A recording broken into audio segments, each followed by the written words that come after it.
सरकारी बेटी। शालिनी की उम्र लगभग 28 साल की हो चुकी थी, लेकिन अभी तक उसकी शादी नहीं हुई थी। शालिनी के मम्मी पापा सरला और महेश जी ने कभी उसकी शादी के लिए कुछ ज्यादा कोशिश भी नहीं की। शाली मन ही मन चाहती थी कि दूसरी सहेलियों की तरह उसका भी घर बस जाए, लेकिन वो अपने मम्मी पापा से ये बात कहती भी तो कैसे कहती। माँ जानती है, मेरी सहेली है ना शीतल, उससे बेटी हुई है, बड़ी प्यारी बच्ची है उसकी।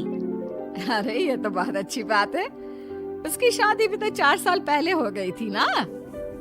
अब क्या करे बेटा, चाहते हैं तो हम भी यही है कि तुम्हारी शादी हो जाए, लेकिन कोई अच्छा लड़का मिलता ही नहीं। कोई बात नहीं मम्मी पापा, मैं जानती हूँ आप मेरे लिए बहुत अच्छा रिश्ता ढूंढना चाहते हैं। अभी मेरी इतनी उम्र भी तो नहीं हुई है। अच्छा शालिनी बेटा, क्या है ना, मेरे पास नई साड़ी नहीं है और मुझे किटी पार्टी में जाना था, तो इस महीने तेरी तनख्वाह आ जाए तो एक नई साड़ी दिलवा देना बेटा।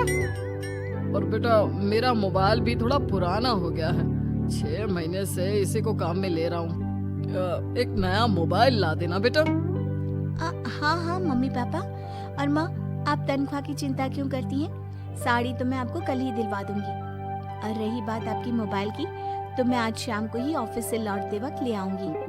अरे भगवान सबको तुम्हारे जैसी बेटी दे, कितना ध्यान रखती है अपने मम्मी पापा का।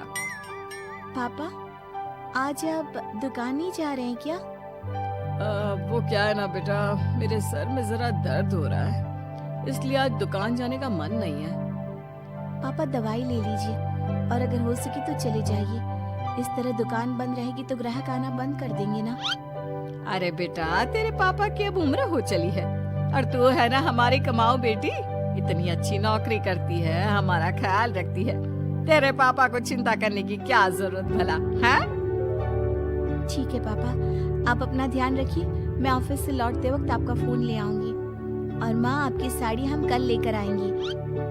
शालिनी के जाने के बाद क्या करे, शालिनी के लिए सच में कोई लड़का ढूंढकर उसकी शादी करवानी है क्या? अरे पागल हो गई हो क्या? वो शादी करके इस घर से चली गई तो हमारे खाने के लिए पैसे कहाँ से आएंगे? जानती हूँ वैसे भी आपको ना दुकान पर जाने में, काम करने में आलस आता है, अच्छे से पहचानती हूँ आपको। हाँ तो क्या हुआ, बेटी नौकरी करती है, जब बच्चे माँ बाप की कमाई पर मजा कर सकते हैं तो क्या माँ बाप बच्चों की कमाई पर थोड़े दिन चैन से जी नहीं सकते? अरे वो तो हम जी रहे हैं ना, देखा ना हमारी बेटी एक ही बार में हमें मोबाइल और साड़ी दिलाने के लिए कैसे फट से तैयार हो गई। एक दिन सरला की एक पड़ोसन अपने भतीजी का रिश्ता लेकर सरला के घर आती है। सरला बहन, ये मेरा भतीजा है प्रशांत, इसके लिए रिश्ता ढूंढ रही थी बहुत दिन से। अचानक से तुम्हारी बेटी का ख्याल आया। इतनी सुंदर और अच्छी नौकरी वाली लड़की है, मुझे तो बहुत पसंद है। अरे तुम्हारे पसंद करने से क्या होता है, मेरी बेटी को भी तो तुम्हारा भतीजा पसंद आना चाहिए ना। हाँ, ऐसे थोड़ी ना कि तुम्हें हमारी लड़की पसंद आ गई और हमने रिश्ता कर दिया। मेरा भतीजा बहुत बड़ी कंपनी में जॉब करता है। अंकल जी, मैंने आपकी बेटी को देखा है और वो मुझे बहुत पसंद है। हाँ, तुम्हें तो पसंद है, लेकिन हमें भी तो उससे एक बार पूछना पड़ेगा ना। तो बुलाइए ना शालिनी को, उससे पूछ लेते हैं कहाँ है वो। ऑफिस गई है और उसको आने में अभी देर लगेगी। लेकिन तभी शालिनी ऑफिस से आ गई। ये लीजिए, शालिनी भी आ गई। अब आमने सामने ही बात कर लेते हैं। आओ आओ शालिनी बेटा, इससे मिलो। मेरा भतीजा प्रशांत प्राइवेट कंपनी में अच्छी जॉब करता है। अब बेटा, तुम्हें ये लड़का पसंद है क्या? देखो बेटा, सोच समझ कर हाँ करना, तुम्हारे ऊपर कोई जबरदस्ती नहीं है। मम्मी पापा, प्रशांत की जॉब और उसकी बातें सुनकर मुझे तो काफी अच्छा लगा। मैं उससे शादी करने के लिए तैयार हूँ। ये लो, सारा मामला यहीं के यहीं निपट गया। लड़का और लड़की राजी हैं, तो अब हमें क्या।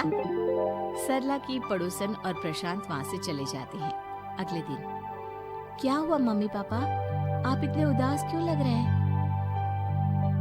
वो क्या है ना बेटा, तुमने शादी के लिए हाँ कर दी उस लड़के के साथ। तो क्या हुआ माँ, उस लड़के में कोई खोट है क्या? आपको वो पसंद नहीं? अरे नहीं नहीं बेटा, जिसमें तुम्हारी खुशी उसमें हमारी खुशी। हमें भी लड़का पसंद है। तो फिर क्या बात है? अगर कुछ भी है तो आप मुझे बता सकते हैं। तुम्हारी माँ ये सोच सोच कर परेशान है कि तुम्हारे बाद हमारा क्या होगा। तुम हमारी इकलौती बेटी हो, हमारा बुढ़ापा कैसे कटेगा। अब बेटा, हम अपने बारे में सोचकर तुम्हें जिंदगी पर शादी करने से रोक तो नहीं सकते ना। जाओ, तुम अपनी जिंदगी में खुश रहो, हमारा क्या है, जैसे तैसे जी लेंगे। हाँ बात तो सही है बेटा, कैसे भी करके मैं दुकान का काम कर लूंगा। तुम और प्रशांत शादी करके खुश रहो। अपने माँ बाप की बात सुनकर शालिनी काफी दुखी हो जाती है।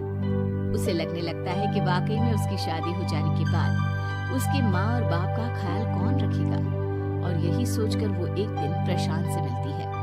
देखो प्रशांत, तुम मुझे बहुत पसंद हो, लेकिन मैं चाहकर भी तुमसे शादी नहीं कर सकती। अरे क्या हुआ शालिनी, क्या तुम मेरी किसी बात से परेशान हो?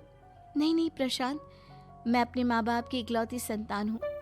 अगर मैं भी शादी करके घर से चली गई तो उनका ख्याल कौन रखेगा, उनका खर्चा कौन उठाएगा? तो क्या तुम सारी जिंदगी शादी नहीं करोगी? शायद नहीं प्रशांत, और अगर अपने माँ बाप के लिए ये भी करना पड़े तो इसमें गलत क्या है? प्रशांत की सारी बात जाकर सरला की पड़ोसन यानी कि अपनी बुआ को बता देता है। ये सरला तो बड़ी चालाक निकली। प्रशांत, वो अपनी बेटी के साथ खेल खेल रही है। कैसा खेल? आप क्या कहना चाहती हैं? अरे शालिनी बहुत सीधी और संस्कारी लड़की है, लेकिन ये सरला और महेश एक नंबर के चालाक। बुआ जी, आपकी बात सही है, लेकिन अपनी बेटी के साथ भला कोई क्यों चालाकी करेगा? वो तो मैं तुझे कल बताऊंगी। तो कल सुबह मेरे साथ शालिनी के घर चलना। और फिर अगले दिन। क्या हुआ सरला बहन, तुम्हारी बेटी ने तो शादी के लिए मना कर दिया। अब पता नहीं बहन जी क्यों मना कर दिया। हम तो चाहते थे कि बेटी की शादी धूमधाम से करें। हमारी तो बहुत इच्छा थी कि शालिनी की शादी प्रशांत के साथ हो जाए, लेकिन अब क्या करें, वही नहीं चाहती। आंटी जी, शादी के बाद मुझे अपने माँ बाप की बहुत चिंता रहेगी। उनका ख्याल कौन रखेगा? और इसलिए मैं प्रशांत तो क्या, किसी से भी शादी नहीं करना चाहती। अंधी हो गई हो क्या माँ बाप के प्यार में? पहले जरा अपने माँ बाप से सच तो पूछ लो। कैसा सच? यही सच शालिनी, कि ये तुम्हारे सगे माँ बाप नहीं है और तुम इनके लिए सिर्फ पैसे कमाने का एक जरिया हो। अरे अरे, ये तुम क्या कह रही हो? सच ही तो कह रही हूँ भाई साहब। अब सीधे सीधे अपनी बेटी को अपनी सच्चाई बताओगे या फिर मैं कोई दूसरा तरीका निकालूं? हमें माफ कर दो शालिनी, वो क्या है ना, हमारी कोई औलाद नहीं थी और जब तुम छोटी थी तो हमने तुम्हें गोद ले लिया था। तो इस नाते तो मैं आपकी बेटी ही हुई ना। लेकिन तुम्हें गोद लेने का हमारा सिर्फ एक ही मकसद था कि बड़ी होकर तुम नौकरी करो और हमारे लिए पैसे कमाओ, क्योंकि तुम्हारे पापा को काम करने में बहुत आलस आता है। और ये सच है कि हम ही नहीं चाहते थे कि तुम्हारी कभी भी शादी हो। कोई बात नहीं मम्मी पापा, आपने मुझे गोद लिया, पाल पोस कर बड़ा किया। भले ही उसके पीछे आपका कोई भी इरादा सही, लेकिन मैं आपकी बेटी हूँ। शादी तो मैं प्रशांत के साथ कर लूंगी, लेकिन उसके बाद भी जिंदगी भर आप दोनों का ख्याल रखूंगी। शालिनी की बातें सुनकर सरला और महेश को अपनी गलती का एहसास होता है और वो उससे माफी मांगते हैं।